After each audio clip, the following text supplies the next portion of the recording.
अस्सलाम वालेकुम। उम्मीद है कि आप खैरियत से होंगे। आज जो हमारा टॉपिक है वो है माइटोकॉन्ड्रिया के बारे में। इस लेक्चर में हम पढ़ेंगे कि माइटोकॉन्ड्रिया किसे कहते हैं, उसके स्ट्रक्चर जानेंगे और फिर उसके बाद माइटोकॉन्ड्रिया की फंक्शन पढ़ेंगे। तो चलो पढ़ते हैं कि माइटोकॉन्ड्रिया किसे कहते हैं। तो मैंने आप लोगों के लिए एक छोटा सा डिफिनीशन लिखा हुआ है। Mitochondria is double membrane bonded organelle present in cytoplasm which controls cellular respiration is called mitochondria। ये जो माइटोकॉन्ड्रिया है ये डबल मेम्ब्रेन बॉन्डेड ऑर्गेनेल है और यूकैरियोटिक सेल की साइटोप्लाज्म में ये पाए जाते हैं। और इसका काम क्या होता है? इसका काम होता है सेलुलर रिस्पायरेशन को कंट्रोल करना। तो इस किस्म की ऑर्गेनेल को हम नाम देते हैं माइटोकॉन्ड्रिया। अब इसके बाद हम पढ़ेंगे कि ये जो माइटोकॉन्ड्रिया का लफ्ज है इसका मतलब क्या है। इससे पहले मैं आप लोगों को एक पॉइंट बताना चाहता हूँ कि ये जो माइटोकॉन्ड्रिया है ये प्रोकैरियोटिक सेल में एब्सेंट होती है, वहाँ पर माइटोकॉन्ड्रिया मौजूद नहीं होता, लेकिन ये यूकैरियोटिक सेल में पाए जाते हैं। तो अब इसके बारे में माइटोकॉन्ड्रिया के बारे में हम पढ़ेंगे कि ये जो माइटोकॉन्ड्रिया का लफ्ज है ये दो लफ्जों से मिलकर बना होता है, एक है माइटोज और दूसरा है कॉन्ड्रिया। ये जो माइटोज है इसका मतलब है थ्रीड, माइटोज मीन थ्रीड, और ये जो कॉन्ड्रिया है इसका मतलब है ग्रेन्यूल्स।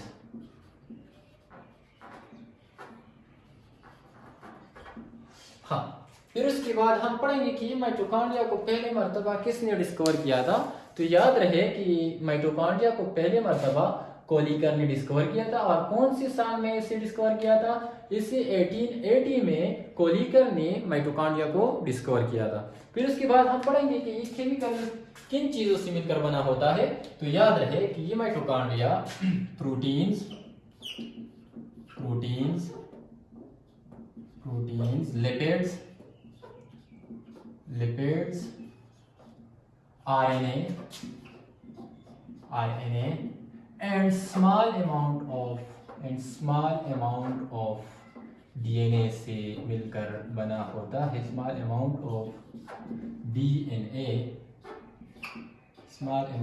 डीएनए से मिलकर बना होता है। ये जो माइटोकॉन्ड्रिया की केमिकल कंपोजिशन है इसे याद रखना, ये इंपॉर्टेंट है कि ये प्रोटीन्स, लिपिड्स, आरएनए और स्मॉल थोड़े मकदार में डीएनए से मिलकर बना होता है। फिर उसके बाद हम पढ़ेंगे स्ट्रक्चर ऑफ माइटोकॉन्ड्रिया। यहाँ पर जो भी सवाल हो यहाँ तक तो आप कमेंट सेक्शन में हमसे कर सकते हैं, इंशाल्लाह हम उसके जवाब आपको जरूर देंगे। ये स्ट्रक्चर ऑफ माइटोकॉन्ड्रिया क्या है? पहले स्ट्रक्चर ऑफ माइटोकॉन्ड्रिया में हम पढ़ेंगे कि मेम्ब्रेन, माइटोकॉन्ड्रिया में कितनी मेम्ब्रेन होती है, फिर उसके बाद मैट्रिक्स, फिर उसके बाद इनर मेम्ब्रेन स्पेस, फिर उसके बाद F1 पार्टिकल जिसे हम दूसरा नाम F0 पार्टिकल या एलिमेंट्री पार्टिकल भी कहते हैं। फिर उसके बाद हम सेल्फ माइटोकॉन्ड्रिया को दूसरा नाम भी दिया जाता है सेल्फ रेप्लिकेटिंग ऑर्गेनेल या power house of the cell. तो इसमें हम मजीद तफसीलात जानेंगे। तो ये जो माइटोकॉन्ड्रिया है इसमें दो पर्दे होते हैं। Mitochondria is double membrane bonded organelle, it is double membrane exam में आप इस तरह से लिख सकते हैं, डबल मेम्ब्रेन बाउंडेड ऑर्गेनेल। अब ये जो छोटा सा स्ट्रक्चर मैंने आप लोगों के लिए बनाया हुआ है, याद रहे कि ये एक मेम्ब्रेन हो गया जिसे हम नाम देते हैं आउटर मेम्ब्रेन, या इसे आप लोग स्मूथ मेम्ब्रेन के नाम से भी किताबों में देख सकते हैं, स्मूथ मेम्ब्रेन या आउटर मेम्ब्रेन। फिर ये एक मेम्ब्रेन होता है, इसको हम नाम देते हैं इनर मेम्ब्रेन, या इसे किताबों में रफ का नाम भी दिया गया है, रफ मेम्ब्रेन या इनर मेम्ब्रेन। तो माइटोकॉन्ड्रिया जो है ना ये डबल मेम्ब्रेन बॉन्डेड ऑर्गेनेल होता है, ठीक है। एक होता है आउटर मेम्ब्रेन जिसे हम दूसरा नाम भी देते हैं स्मूथ मेम्ब्रेन, और ये होता है इनर मेम्ब्रेन, पहला वाला ये हुआ सेकंड ये हुआ। इनर मेम्ब्रेन को हम दूसरा नाम रफ मेम्ब्रेन भी कह सकते हैं। फिर उसके बाद हम पढ़ेंगे कि मैट्रिक्स क्या है। मैट्रिक्स, ये जो इनर मेम्ब्रेन है, ये इनर मेम्ब्रेन है, इसके अंदर जो खाली जगह होता है इसको हम नाम देते हैं मैट्रिक्स। मैट्रिक्स 3 नंबर वाला ये हुआ, ठीक है। इनसाइड यहां पर हम लिखेंगे कि इनसाइड द रफ मेम्ब्रेन या inner membrane, inside the inner membrane, inside the inner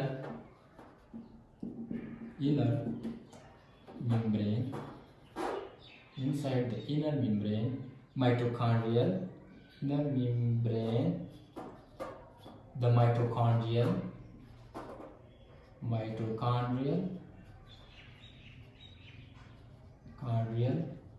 matrix are present.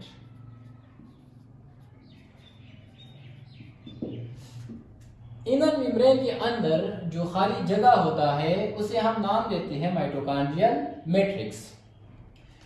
और याद रहे कि इसमें डीएनए, ये जो मैट्रिक्स है इसमें डीएनए,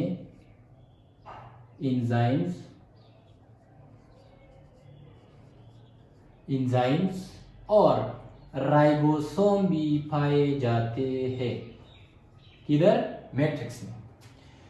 तो फिर उसके बाद हम पढ़ेंगे कि इनर मेम्ब्रेन स्पेस किसे कहते हैं। और याद रहे कि इस मैट्रिक्स में एरोबिक रिस्पायरेशन का एक सब टाइप होता है, इसे हम नाम देते हैं कैरेब साइकिल। और इस कैरेब साइकिल पर मैं एक अलग सा लेक्चर बनाऊंगा। अगर MCQs में आ जाए कि Krebs cycle occur in dash, it's occur in matrix of mitochondria, ठीक है। फिर उसके बाद आप पढ़ेंगे कि ये जो इनर मेम्ब्रेन स्पेस होता है ये किसे कहते हैं। तो इस डायग्राम को थोड़ा देखें कि ये होता है आउटर मेम्ब्रेन या स्मूथ मेम्ब्रेन, और ये होता है इनर या रफ मेम्ब्रेन। ये इनर और रफ मेम्ब्रेन में जितना फासला होता है ना, तो इसको हम नाम देते हैं, ये इनर मेम्ब्रेन और आउटर मेम्ब्रेन के दरमियान फासले को या इस जगह को हम नाम देते हैं inner membrane space. Inner membrane space, inner membrane space. तो हम यहां पर लिख सकते हैं कि द स्पेस या डिस्टेंस, यहां पर मैं लिख लूंगा the space or distance between the outer and inner या rough and smooth membrane is called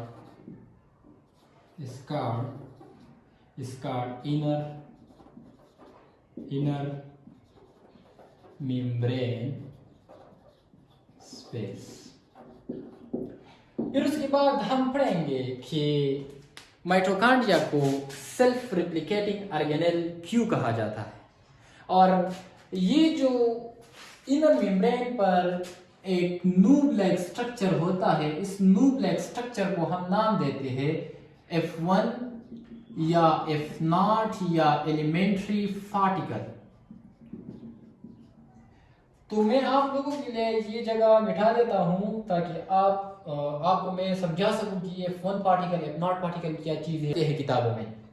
तो यहाँ पर मैंने F1 पार्टिकल F0 पार्टिकल के बारे में आप लोगों के लिए लिखा है कि नूब लाइक स्ट्रक्चर मौजूद होता है क्रेस्टिया पर, जिसे हम नाम देते हैं F1 पार्टिकल, F0 पार्टिकल या elementary particle.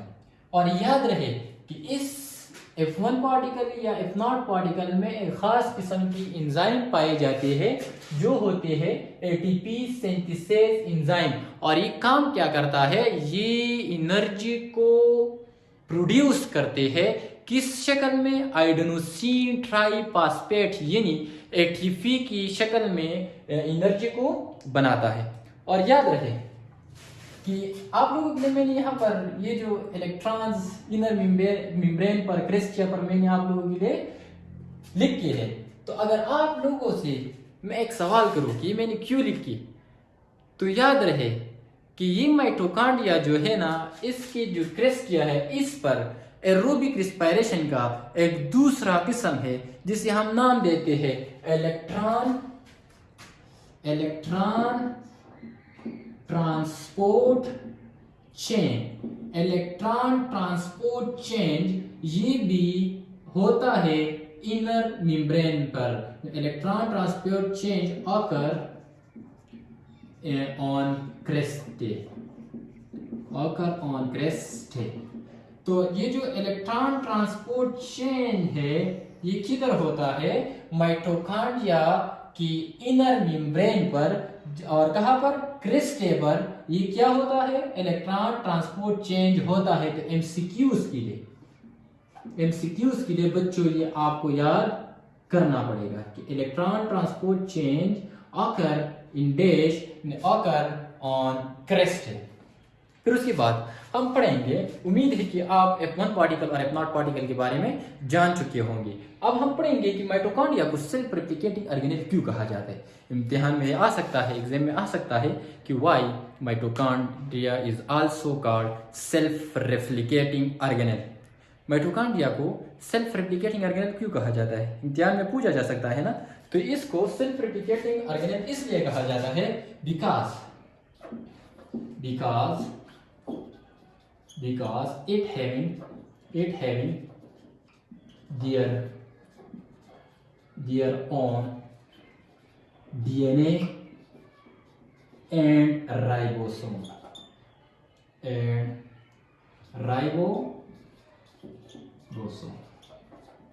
Therefore we call it self replicating organelle। Mitochondria को सेल्फ रेप्लिकेटिंग ऑर्गेनेल इसलिए कहा जाता है कि इसमें अपना डीएनए और राइबोसोम पाए जाते हैं। लेकिन याद रहे आप लोगों को कि ये जो राइबोसोम है वो साइज में कितना होगा?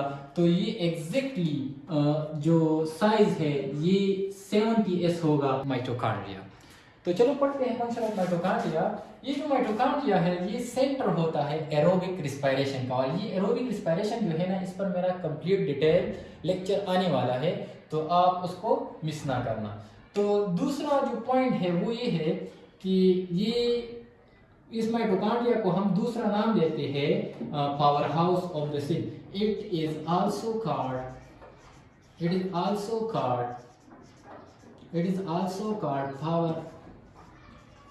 Power house of cell.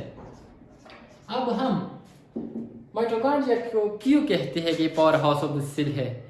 इसलिए हम माइटोकॉन्ड्रिया को power house of the cell कहते हैं कि ये सेल को एनर्जी प्रोवाइड करता है। Mitochondria is also called powerhouse of the cell because it provide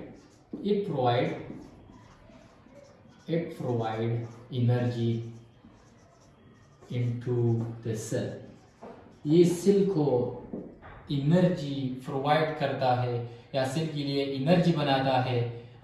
किस शक्ल में सेल को एनर्जी बनाता है? एटीपी आइडेनोसिन ट्राइफॉस्फेट की शक्ल में सेल के लिए ये एनर्जी बनाते हैं। तो इसलिए हम इसको नाम देते हैं power house of the cell. Mitochondria is also called power house of the cell because it provide energy into the cell in the form of ATP, in the form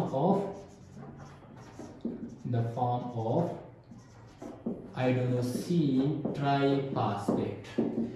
इसको हम इसलिए power house of the cell कहते हैं कि ये cell को energy produce करते हैं, प्रोवाइड करते हैं। किस शक्ल में? आइडेनोसिन ट्राइफॉस्फेट की शक्ल में, यानी एटीपी की शक्ल में। तो इसलिए हम इसको नाम देते हैं power house of the cell. यानी एग्जाम में ये भी पूछा जा सकता है कि why mitochondria is called power house of the cell. और याद रहे कि इस माइटोकॉन्ड्रिया में जितने भी एमसीक्यूज है वो मैं बनाऊंगा और इसी व्हाइट बोर्ड पर आपके लिए लिखूंगा और आप उसे सॉल्व करो।